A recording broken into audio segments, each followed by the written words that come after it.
గుంటూరు పశ్చిమ ఎమ్మెల్యే గల్లా మాధవ్ నేతృత్వంలో గుంజనగడ్ల నాయి బ్రాహ్మణ కాలనీలో సీఎం చంద్రబాబు చిత్రపటానికి పాలాభిషేకం చేశారు. రాష్ట్ర వ్యాప్తంగా కేటగిరీ 11 కింద గుర్తింపు పొందిన 40,808 సెలూన్ షాపులను నెలకు 200 యూనిట్ల ఉచిత విద్యుత్ కల్పించాలని హర్షిస్తూ ఈ కార్యక్రమం నిర్వహించారు.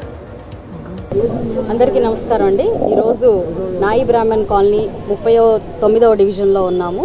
మరి చంద్రబాబు నాయుడు గారు ఈరోజు మా బీసీ సోదరులైన నాయి బ్రాహ్మణ కుటుంబాల్లో అందరి కుటుంబాల్లో ఆనందాన్ని నింపిన పరిస్థితి కనపడుతూ ఉంది. ఈరోజు నాయి బ్రాహ్మణ సోదరులందరికీ కూడా మనకి సెలూన్ 200 యూనిట్స్ దాకా ఎలక్ట్రిసిటీ ఫ్రీ ప్రకటించడం జరిగింది. అదేవిధంగా గౌరవ వేతనంగా 20,000 రూపాయలు అందుకుంటున్న మా సోదరులు ఈరోజు ఈ నెల నుంచి 25,000 అందుకోబోతా ఉన్నారు. చంద్రబాబు నాయుడు గారు ఇచ్చిన హామీని నెరవేరుస్తూ ఈరోజు ఉత్తర్వులు జారీ చేయడం చాలా సంతోషంగా ఉంది.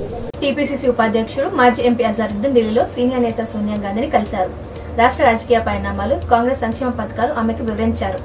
జూబ్లీహిల్స్ ఉప ఎన్నికల్లో కాంగ్రెస్ విజయం కోసం చేపడుతున్న ప్రణాళికపై వివరించారు. టికెట్ తనకే వస్తుందనే నమ్మకంతో ఉన్నట్లు అజారుద్దీన్ తెలిపారు.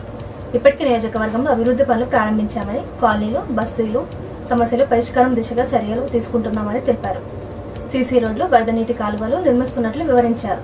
అభివృద్ధి కాంగ్రెస్ నుంచే సాధ్యమని అజారుద్దీన్ స్పష్టం చేశారు.